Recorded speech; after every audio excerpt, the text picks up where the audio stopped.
Why is Cantonese even more difficult than Mandarin? Here are the reasons. Many friends of mine from other places told me that Cantonese is too damn difficult to learn. Some friends who have been in Guangzhou for 2 or 3 years still don't understand Cantonese. Almost 99% can't write. Generally speaking, Mandarin is based on Beijing as the standard and representative. As for other northern provinces and cities, standard Mandarin may not be spoken. Cantonese is called Cantonese language learning.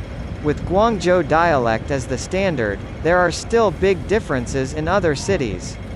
So not every Cantonese can speak Cantonese, just like not every northerner can speak Mandarin. To make this question clear, it takes a bit of talking. Let me probably talk about my opinion. Putonghua has only been vigorously promoted in recent years. So why is learning Cantonese more difficult than Mandarin? Here are some reasons. A language with long history. It retains a lot of ancient Chinese elements, which are manifested in phonetics, vocabulary, and grammar. In terms of phonetics, Cantonese retains the stop and labial end of the vowels of Middle Ancient Chinese, but these features have long disappeared in the northern dialects. Tone difference. Another example is the tones. Cantonese retains the tonal pattern of Middle Chinese that is divided into yin and yang, and it also derives a middle tones from yin and yang. Putonghua or Mandarin has 6 tones and Cantonese generally has 9, up to 10 and 11 in some areas. In addition, Cantonese does not have the tongue curved, shaped, and soft tone of the northern dialects. These characteristics were developed after the Middle Ages, but Cantonese has not kept up with the changes in the northern dialects. For example, basketball and rugby ball, point deduction, and point seeking, haircut, and hair makeup. Although the pronunciation is similar, but the tone changes and the meaning of the word becomes completely different. Cantonese sounds very different from Mandarin. The dialects of other provinces are much the same as Mandarin. Many of them are just a single letter or tone changed. People who don't understand can understand a dozen parts. However, more than half of the Cantonese pronunciation is completely different from the original, and there are many words.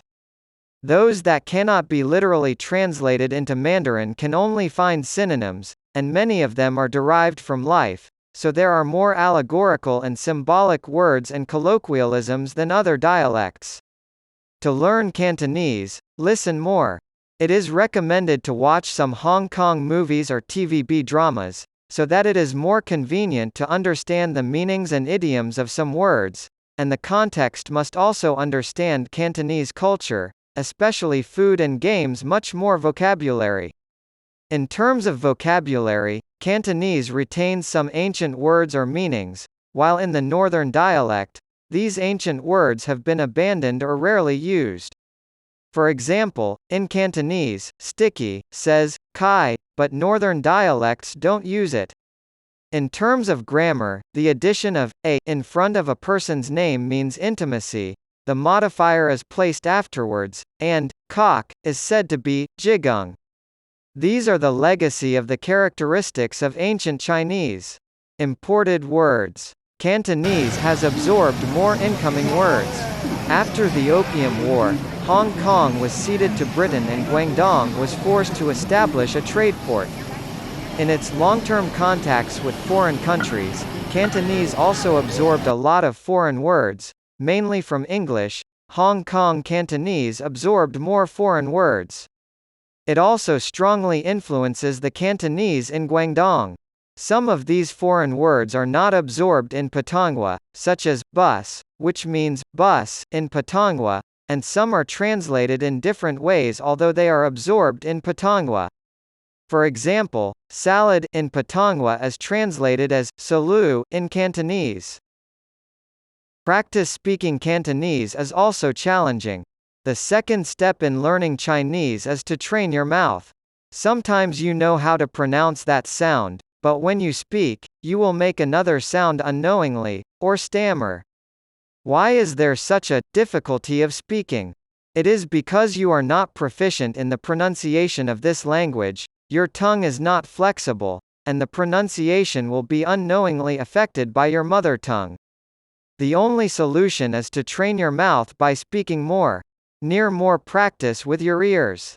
The first step in learning Chinese is to train your ears to distinguish two different sounds. Different languages have different phonemes. When you learn Cantonese, at least half of the sounds are something you haven't heard in your life. Most people are not very sensitive to voices other than their native language, and it is not easy to distinguish them. For example, the Cantonese chicken gay one does not have this sound in Mandarin.